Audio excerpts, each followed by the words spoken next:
And now let's welcome to the stage, TomFool. Greetings, my friends! My name is TomFool. I am a maker of mischief, bringer of joy and laughter. And Tom?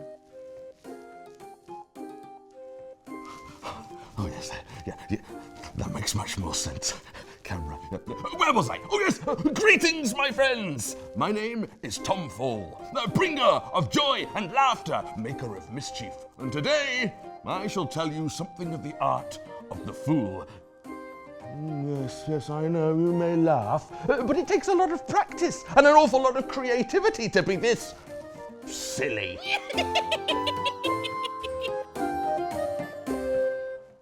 First things first, we're going to have to decide what sort of funny you're going to be.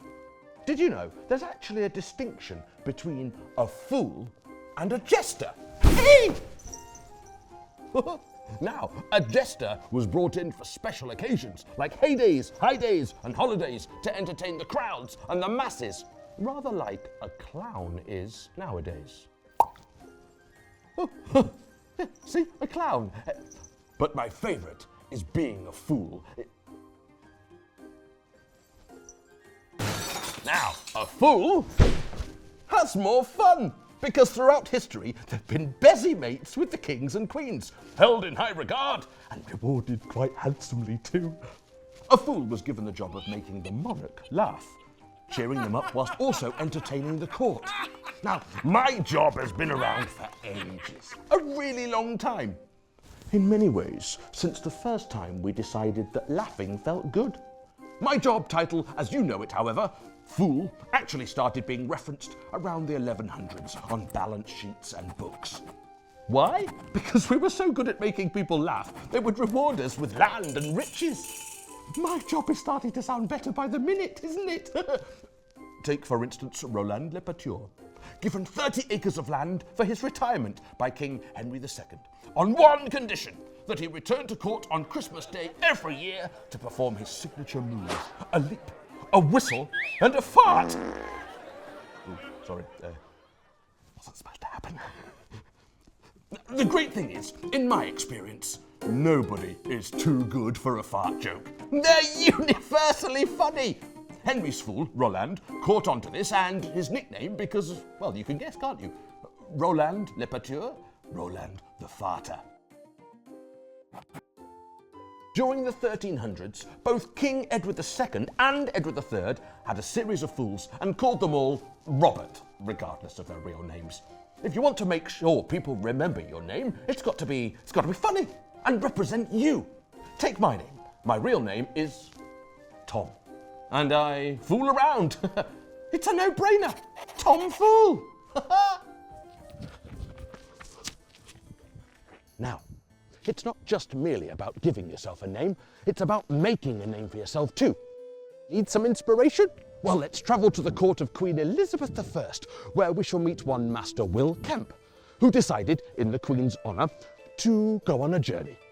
No, not walking, not riding, no, he jigged, yes, danced fully 9 days from London to Norwich. Why? Because it's funny, of course. Everybody loved it. He made such a name for himself. He was the talk of the town.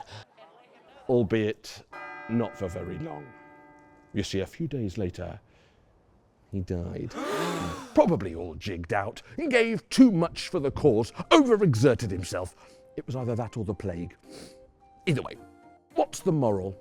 What's the takeaway? I would say, if you want to be funny, give everything you can to the cause. Just don't die in the process.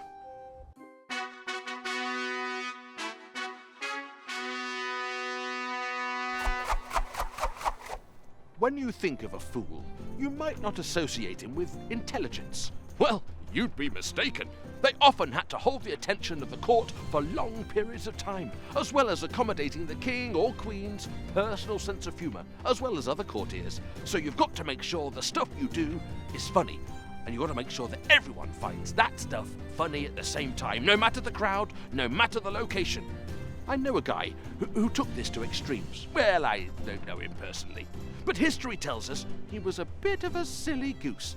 Picture the Battle of Hastings. Men ready for battle, anxious to begin the fight for England. Amongst the armour, William the Conqueror had his fool beside him, maybe to cheer the men up as they imagined their fates. Well, the story goes that William's fool got so bored waiting for things to happen that he decided to skip up the hill singing, swinging a sword, and farting. I told you, everybody loves a fart joke. Well, maybe not the Saxons. In fact, they probably liked it the least. They drew their swords and chopped him to death, kick-starting the bloody battle for the English throne. That's the second story I've told where they die at the end. Being a fool is really fun, I promise. I tend to stay away from the battlefield stuff for my act, and instead choose lovely audiences like you guys that visit English heritage sites.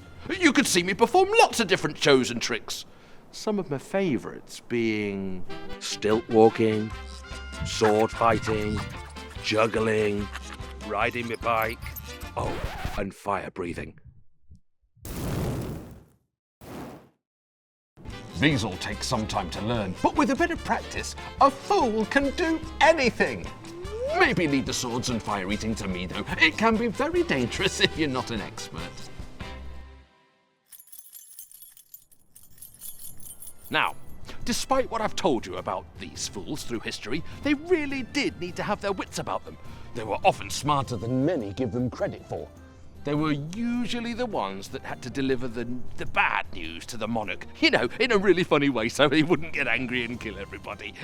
Now, while I don't have to do that, I do have to be very clever with my tricks. That's why I've come up with an ingenious contraption. It's called the Catapult. Okay, the name's a work in progress, but the idea is hilarious. Do you want to see it? Of course you do. Give me 1 minute.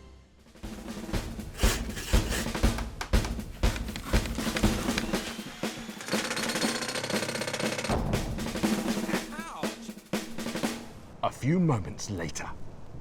And there it is! You can see the monster in action! The Catapult! It's a work in progress. Thank you, ladies, for helping me from English Heritage. All I need now are 2 final things. An apple. 1 apple. And also a basket. Thank you. A basket. Now, let's see it in action. It's all set up. All it needs now is 1 apple. I shall prepare it.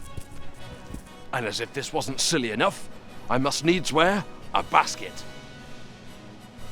Heroic looking, I know, right? All right, I think we're there. Ladies, are you ready? We're ready! Tom, are you ready? Yes, I'm ready.